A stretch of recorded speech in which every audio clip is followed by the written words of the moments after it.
Hello. Hello, nice to see you. Nice to see you. How are you today? I'm feeling wonderful, thank you. That's great. Glad to hear it. Is this your home? It looks lovely.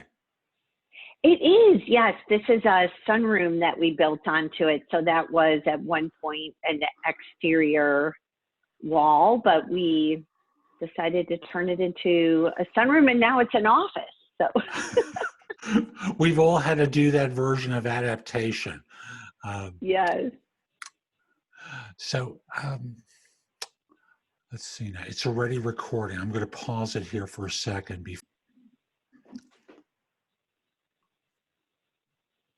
So my guest today is Anne Cohenbaum, spelled B-A-U-M, who's the author. The original book is called Small Mistakes, Big Consequences. New book coming out September 1, 2020. Small Mistakes, Big Consequences for Interviews, which is why she's on this show. And I'm just going to simply say, Lehigh Valley Executive and Vice President Distribution Channels and Labor Relations for Capital Blue Cross. Not exactly a small firm. An award winner. She's coached high performance or high potential performers on their way up the ladder to the C-suite. And thanks for making time today. I appreciate it. Thank you for having me. My pleasure. What prompted you to write the new book? Well, through my career, I learned a lot of things about what works and what doesn't work in business. And I felt compelled to share what I've learned along my career journey with others so that they can avoid making some of those small mistakes that can not only lead to big consequences, but in some cases can end a particular component of their career. So putting the book together as a piece of advice that anybody could use at any stage in their career to really learn how their personal behavior is perceived by others and to raise that awareness so that they can be their best self whenever they're out in business or in life in general. In other words, you're coaching them. I'm just starting to get jealous here. I should borrow your coach hat. Well, it's what you do, obviously. Part of the work that a leader does is they coach their staff. And it's natural that you would do a book like this. How did you develop the characters in the book? Well, what I did was put together a list of really annoying behaviors. And frankly, there are things that I have done that I know backfired or characters that I would run into. And I put together the list of the mistakes and then I put humorous and memorable names on them so that people could, when looking at their own behavior or that of their team members, could easily identify somebody in a humorous way that could then lead to positive discussion on how to improve a particular behavior. I'm going to ask a quirky question here because I read the PDF of the book a few weeks ago, so I've forgotten some of it. Do you have a Karen in there by any chance? Because obviously the name Karen has become a much more famous name for bad behavior of a particular sort. So I was just curious if there was a Karen in there. There is currently not a Karen in the book. That's good. Karens have gotten beaten up sufficiently and with good reason. So perception's reality. You know, what people believe is true becomes the truth to them. So how can someone who's interviewing, how can a candidate do things to change perception or deal with the incongruence between what they believe the reality is and what an interviewer believes reality is? Well, I think one of the most important things you can do for an interview is remove any distractions that can leave that negative impression with the interviewer. Being well prepared for the interview, arriving on time and preferably early, not eating or drinking as part of that interview, being well prepared with your answers so that you're not using filler words like or awkward words that get in the way of the message that you're communicating, and really focusing on delivering the best version of yourself. And that is everything from how you dress, making sure not only that you look like good, but also that you're comfortable in what you're wearing, that you feel that power and confidence in preparing for the interview, and really do your homework on the company. So you're not stuttering and stammering and asking silly questions that immediately eliminate you from the interview process. When I started in search back in the Stone Ages, and we were scheduling people for interviews, it was a lot harder to find out about what a firm did if they were not a well-known organization. These days, there's no excuse for someone to say, so what does your firm do? Exactly. And not only is it easy to find out about the company, but it's also easy to find out about the people with whom you are interviewing.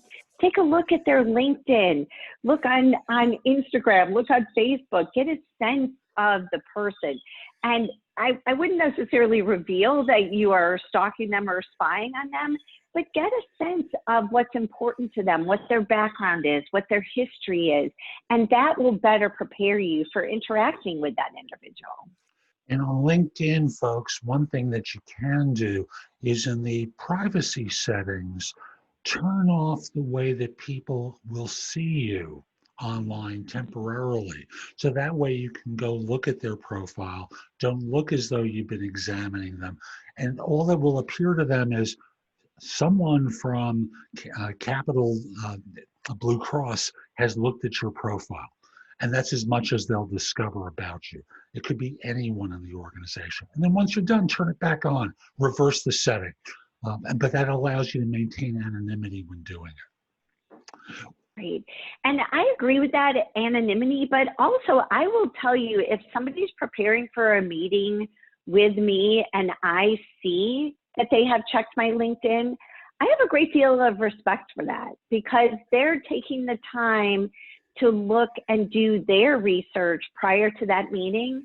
And I find a great deal of innovation and sense in doing that. So I am not offended when I see that somebody has taken a look at my LinkedIn profile. Other than looking at a LinkedIn profile, what other forms of preparation should someone do in researching the organization or preparing for the interview? Well, preparing for the interview means first understanding what the job description is for the role for which you are interviewing. Look at the skill sets that they are requesting. What are the duties and challenges associated with that role? So first, understand the role. Then take a look on the web, understand the company. If you know people that work at the company, ask them about the company or the individuals with whom you're interviewing. And then think about what the typical questions would be for that interview and prepare what would be your best answer to those questions, and also prepare your questions for the interview. You're interviewing for them to choose you, but you are also choosing this role. And even though they may want you for the role, if it's not a good fit for your skill set or what you're trying to do with your career development, it won't work out in the long run. So think through what your most important questions are for that interview as well. And thus, if someone is preparing to find out, I think by the time a person is asked about, so do you have any questions for us? Time is starting to run out. And there isn't a lot of time to ask questions. Do you have recommendations for questions that someone should ask to elicit a response so that they can learn about the role? My absolute favorite question to ask at the end of an interview is, what does success look like in this role? Or what are the results you're trying to achieve with this person in this role? Because it causes the interviewer to share what they're looking for, and it helps you determine whether or not what they're trying to accomplish is something that you are able to achieve. I find whenever I ask a question like that, it causes the interviewer or the interviewing panel to pause and really think about it. I think it shows that you're focused on success and results, and it really gives you great insight into where the company is going with the role that they're trying to fill. I language that question a little bit differently. And the way I set it up, my belief is I want to take people off their scripted answers. And that's true when I coach employers about interviewing and conversely job hunters about interviewing. So the first question I have them ask is, let's say you hire me and I come on board. What would your expectations of me be for the first 30, 60, 90 days? Which most hiring managers can answer because they know what the immediate need is. But rather than asking what success is going to look like, I set it up a little bit differently, but I get to the same place. So let's say it's a year from now, and it's time to give me my first review, and you are thrilled with the decision you made to hire me. What will I have accomplished during that year that will make you think that way? Same outcome, but language differently. And it's interesting how people get different answers to that question when it's framed this way versus that way. And they both work. They both work. That's a great way to ask it. I really like that. Thank you. I'm curious about something because I'll explain the reason for my curiosity in a moment. I find job descriptions are about 80% accurate. And If that. Right. Thank you for confirming an opinion. And the reason I say that is most job descriptions are pulled out of a database at a time someone gives notice, and they're never updated. So here's another one of my beliefs. I believe job hunters start the interview. Instead of waiting for the other person to ask me, walk me through your background or tell me about yourself, I have them ask, so thanks for making time to meet with me today. I recall the position description, or, I spoke with Anne about the role, but I want to get your take on it. Could you tell me about the role as you see it and what I can do to help? So that this way they can hear the current thinking about the position at the beginning of the interview and talk about what they've done that matters instead of, in theory, being way off base because they interpret the job as one thing and the manager now needs something very different. What do you think? Right. Oh, I think that's a great idea. And it reminds me to remind people to listen during that interview. So as you're teeing up that question, to hear what it is they're expecting for the role, make sure that you're actually listening to what they are saying so you can formulate the appropriate answer as to how your skill set matches up with what they are seeking.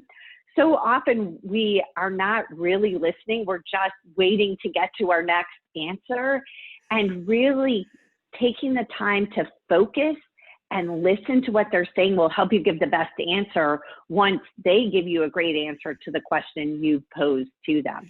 Thank you. This is so good for me and my coaching. I love this, Anne, because you're affirming something that, I worked in search for more than 40 years, and you learn after a while, after it happens to you way too often, how to cope with these situations that keep repeating themselves.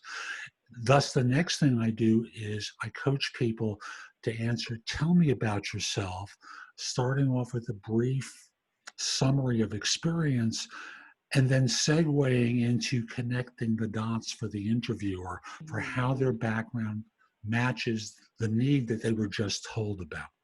What do you think? Oh, I think it's great. And if you're doing it well, the interviewer doesn't even realize that you're matching your skill set to what they need. You just leave that room and they think, this is the perfect person, because you have very subtly connected your talents, your expertise, and your experience with exactly what they are looking for. And the more you can hear from them exactly what they're looking for and then match those needs with your skills, the better chance you have of getting the job and succeeding in it. And the more folks that you have, that you make the interviewer work to get that information out, the less they believe it's the core part of your background. So by offering it up and telling them what you've done that relates to what they're looking for, it just makes it so much easier for them. And like Anne says, they believe you can do this job. So I'm sorry, please. Well, I was just going to say, what you said reminded me, don't leave important characteristics or skill sets that you have to assumption.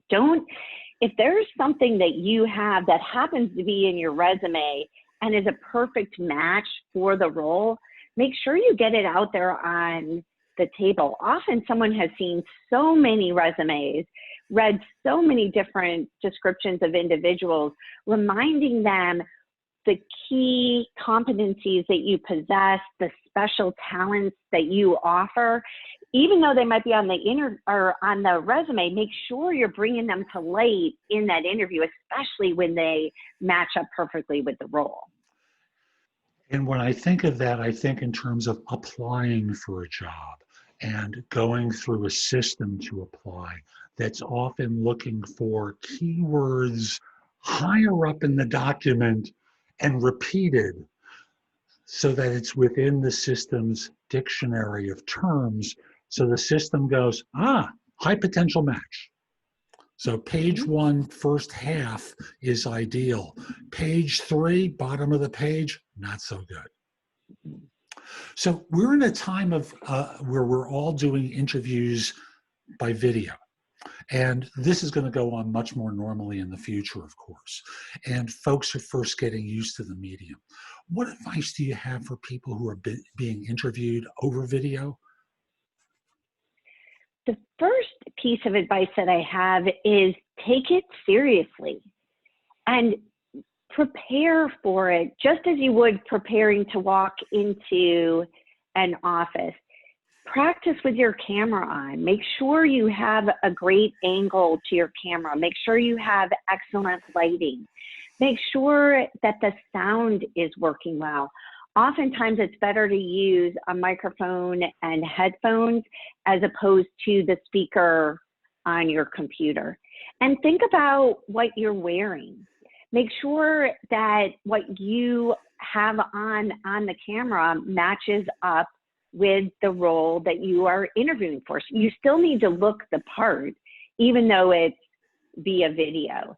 And practice with friends. You can easily get a Zoom account and turn on the camera and record yourself, hear how you sound, see yourself, and get used to it so that by the time you're ready for that interview, you're not worrying about your camera presence.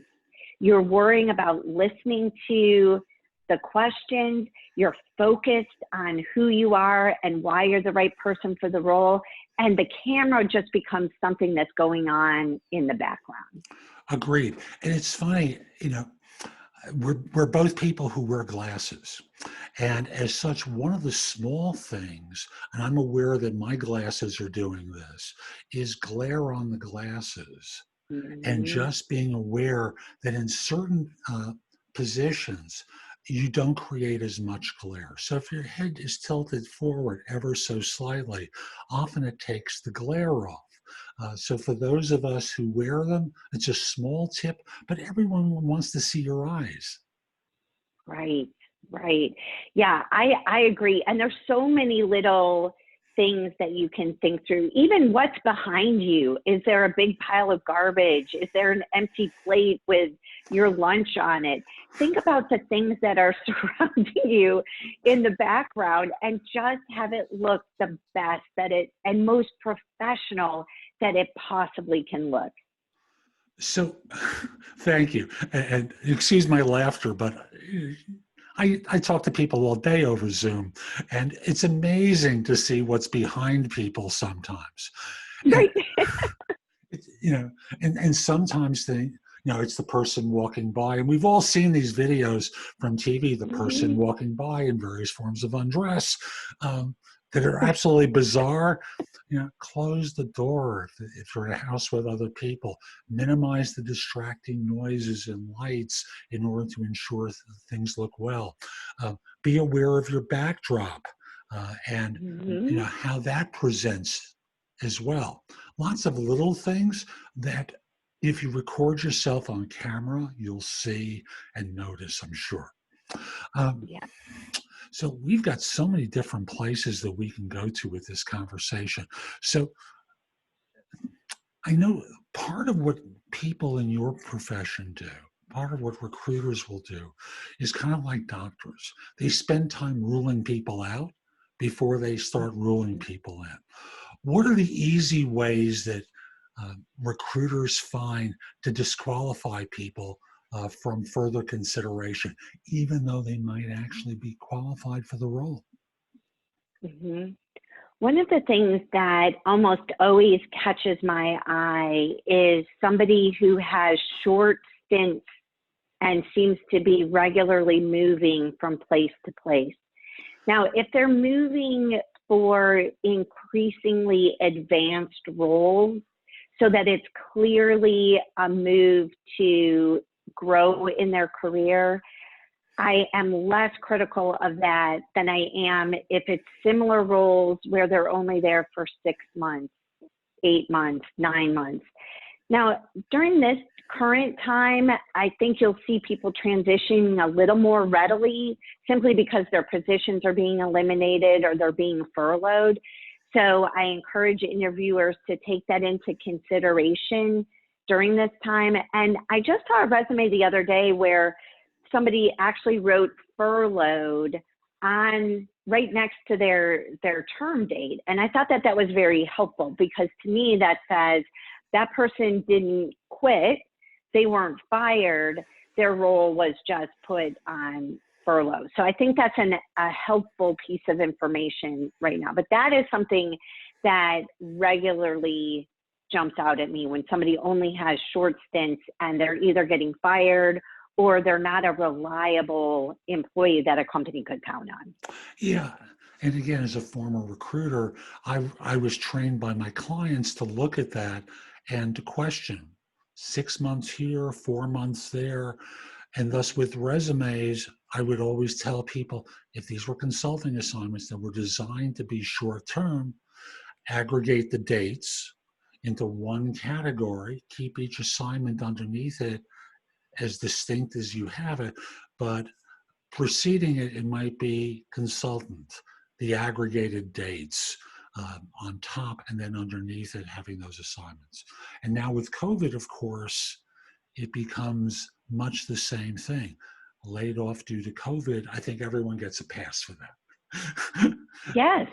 Yes, but I think it's important to include that information in the documentation. Whenever something is left unsaid or unaddressed, sadly, people make the negative assumption. They assume the worst. So get it out there, be honest about it. If you have a gap in your resume, speak to it, address it, explain what it is. And then at least it's a point of discussion for the interview. And it gives somebody some sense that you're not trying to sweep it under the rug and ignore it. Yeah, it always reminds me of the person who on their resume left due to personal reasons. I knew I was going to go right at that because I want to know what the personal reason was without going into so much. Give me a sense of what the topic was here. Passing of a parent, parents about to die, going through a bad divorce. Everyone gets that. But left due to personal reason, I was bored. That's a different level of response. Right. So I think that the more you can offer, the better the interviewer can consider your resume. And I just went through, for a position we're interviewing for, 20 resumes. By the time you're going through 20 resumes, you really need somebody to jump out for a particular reason. And it was interesting to me when I narrowed it down that the reason those resumes stuck out is they had great experience that matched what we're looking for, and also showed progressive advancement in their career. Mhm. Those are some of the things that really matter when you're screening resumes. And as much as you try and be very attentive to every single detail in that resume, I think your point earlier, Jeff, is a really important one. By the time you get to resume number 20, you're almost fatigued and exhausted. So you're looking at those opening paragraphs, the current role, what's outstanding in that resume. And that's in the first half, if not the first page of the resume. If you're interested in more, if they've caught your attention there, then you move through and look at the rest of their experience. But having something that grabs the attention right out of the box is excellent. It is very, very valuable, not only for the online systems where they're matching keywords and it's a computer, but for the individual who's now received the top 20 resumes and is looking through the actual documents. Have something there that catches my eye, catches my attention, so that it compels me to read more. I'm curious about something, because you spoke about 20 resumes. I'm sure you got 200 responses. Mm-hmm. Easily. So the system is narrowing it down to 20. Am I correct? So Correct. yeah. So you're getting the top 20 is identified by the applicant tracking system. They're forwarded to you. And now, folks, you probably have heard recruiters take 6 seconds to look at a resume. Anne may take 9. I used to take 3 to 4. She actually may read them. I would skim them. And all I was looking for were key elements that vaguely related to the role for me to decide whether to go further and actually Correct. read it. Sounds like you did much the same thing. So this is how much time you have to work with. And notice how earlier I said, make it easy for the hiring manager, make it easy for the executive recruiter or the junior recruiter to spot it fast, because otherwise, delete. Right. That's the truth of it. And I wish it were different, but no one has time these days to read Right. everything. Interesting. So how did you narrow down the 20? I'm going to use this as a wonderful teaching part for folks. So you got the 20 resumes there. The system narrowed down from the more than 200 you probably got. How did you personally reduce the numbers to a manageable 8? Sure, it's a great question. So the first thing that I used to narrow it down was experience matching to the role that we're seeking. And some people, their experience just didn't gel with it. They were successful in what they were doing, but they were missing some of the key experience that we know we need in this role. So that was the first, and that's almost an easier one. The next thing that I really paid a lot of attention to was their longevity in their different roles. And so the ability to pull out those short stint people is, unfortunately, it is something that's easy to pull somebody out of the mix. Then as I narrowed it down, I was really starting to look for the match in either the industry or experience that was clearly related to what we were searching for in the role. And when somebody has already done the role or something similar, that really pushed them up to the top of the list. So somebody that was showing that progressive growth, they were matching with the experience that they have, even if it was in a different industry, and the people that were at the top were matching industry, matching experience. And those are the people that, as we're going into the interviews, I'll probably be more favorably predisposed to them as well, because in my perception, they are more likely to be the right candidate. Now I have to always step back and make sure I am not allowing my perceptions to get in the way of missing a great candidate. And that's important for interviewers, that you step back and really pay attention to who is showing up for the interview, not who you saw on the paper. Because the person you're hiring is the real person in the flesh, not the wonderful resume that they managed to pull together. Great lesson for folks. Thank you. Now, I want to come to phone interviews because we did video and we've talked a little bit about in-person. How should someone prepare for a phone conversation, a phone interview? Hi, this is Anne Baum from. So how should they be prepared at that time when the phone rings? Well, again, you want to do all of your regular preparation for an interview. Just because it's a phone interview doesn't mean it's any more casual or less important. And many companies are using the phone interview as a screening tool. It may be the one you need to be most prepared for as far as your answers. A few things to really think about. Make sure that I'm assuming this is a scheduled time, find a quiet place. Make sure that the noise in the background is minimized. Try to start your sentence with a word of the sentence, not so, huh. That is annoying in person, even more amplified when you're on the telephone and don't have anything but that person's voice to work with. If you think about people that you speak to on the phone that you've never met, you are automatically creating a picture of them in your mind. Think about how your voice, the tempo, the words that you're using, the way you're answering, how do those reflect who you really are and the best version of you? And that's something I would also practice with other people. Practice your phone voice. Make sure it's the very best that you can deliver.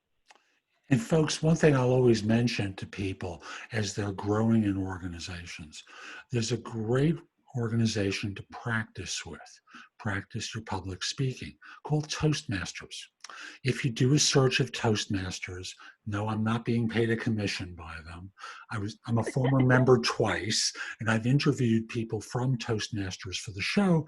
I'll just simply say that it gives you a chance to practice extemporaneous speaking and formal speaking, which will serve you professionally, both in interviews and in the workplace as well. So consider a membership in Toastmasters. It's very inexpensive and a great supportive environment where you get feedback that will help you improve all your communication style. And one thing I'll mention is most clubs on a weekly basis will have what's called an counter, who will count the number of times you will say in the course of this, and you will be surprised by how frequently you may be saying it. So this is terrific. I just have a couple more things I'd love to cover with you. Certainly. Thank you. Hope you're enjoying this. Absolutely. So advice for job hunters, advice for people in their career. What suggestions, because you're a veteran individual, you've seen a lot of people grow, you've seen a lot of people crash and burn. And judging by that reaction, maybe more people crash and burn than grow. What sort of advice do you have for people about how to grow in their career and avoid some of the mistakes that people are prone to make? One of the things I think is incredibly helpful is to find mentors. And that can be somebody within your workplace, it can be somebody in your community. And a mentor is somebody that really helps you uncover the best parts of you and pushes you to develop. This is a mutual relationship, and I think mentors are incredibly valuable to help you grow in your career. And most people, when you reach out to them and ask for their advice, they're very willing to offer it. Now, one thing I would say, if you are constantly reaching out to people for their advice and then not following up on the advice, eventually they will stop giving the advice. So that's where, when you said the crash and burn, it made me think of people who are constantly asking for advice but never heeding the advice. So, that's, I think, an incredibly important thing. You can also reach out for professional coaching. I think it's a great investment, especially as you are looking to take that next step in your career. Oftentimes there are skill sets that you need to develop, and you need that professional training, professional coaching to get there. And the third piece I would offer is building relationships within your company with people that can become a sponsor of yours. And I heard a great saying, and I really like it. The mentor talks with you, a coach talks to you, and a sponsor talks about you. And I really love the combination of all three of those, where you're learning from your coach, your mentor becomes your confidant, that advisor, that trusted advisor, and a sponsor is somebody who, when a job is opening up in your company, they're thinking of you, and you're coming to mind when they see a great next step within the company. Those are three things that I think can really make a huge difference in your career. I agree wholeheartedly, particularly that coaching thing. But of course, advice for recent grads or soon to be recent grads about landing that next job and avoiding some of the pitfalls of interviews. Just want to make sure we speak to them too. I think the biggest thing for recent grads is don't give up. I know many recent grads that had their job lined up and that job has fallen through or been delayed. That doesn't mean you can't be out there looking for other opportunities, and I encourage you to do so. One thing about the current environment is people that otherwise wouldn't be accessible, senior executives, whether it's family, friends, neighbors, people that you've interned before, they're actually more available. They're not flying on planes. They're not traveling the world. They're not stuck in a boardroom for their meeting. They're generally home and they're available for Zoom meetings, phone meetings. I encourage you to reach out to people that you know, and those people will refer you on to others. I know between my husband and I, we've had many of the friends of families contact us, and we're happy to listen to folks, give them advice, and connect them with other people we know. So don't give up just because your opportunity that you thought was going to be your lifetime career fell through. Get out there, keep talking to people, make those connections, build that network. It will pay off in the long run. Follow up to that. For the person who's trying to reach outside of their immediate network to a stranger, are they calling the organization to try and find out how to reach that person, leaving voicemail? How does someone do that, whether during these times or in general, so they can expand their network and tap someone on the shoulder going, help, I could use some help, advice, anything? What do they do? Sure. I think one of the best ways to do it is to get a warm introduction. So if you know somebody who knows somebody and they can make that connection and introduction, that's great. If you're making that cold outreach, one of the ways that I've found that I am more receptive to it is via LinkedIn. You can go onto LinkedIn, ask somebody to link in with you, and then send them a private message. And I personally am always willing to connect with somebody and hear what they have to say, especially if it's a younger person or somebody in a career transition looking for advice. I am open to that. Not everybody is, but the only way you'll know is if you ask. And by reaching out and asking, you at least have a chance. If you never do it, the answer is always no. Agreed. And this has been terrific. I'm just going to hold this up.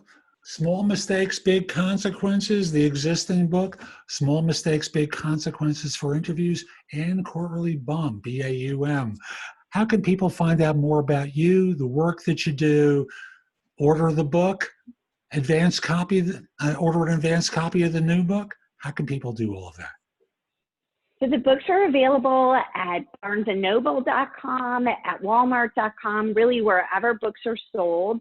And you can find out more about me at vision-accomplished, which is ACCOMPLISHEV.com. Super. And folks, I'll have that link in the show notes. And I'll be back soon with more. This is Jeff Altman, the Big Game Hunter, here to help you with your job search, career, managing and leading, workplace-related issues in general. If you're interested in one-on-one coaching, visit my website, thebiggamehunter.us. You can schedule time for a free discovery call or schedule time for coaching. I would love to help you. And if you're listening to this in podcast form, subscribe. No BS Job Search Advice Radio is #1 in Apple Podcasts for job search. As of this recording, next week will be episode 1900 of the show. And you can also on video watch JobSearchTV.com, where I have almost 10,000 videos available, primarily about job search, but also about hiring, managing and leading, workplace-related issues. Lastly, connect with me on LinkedIn at linkedin.com/IN/the Big Game Hunter. Hope you have a terrific day, and best of all, be great. Take care.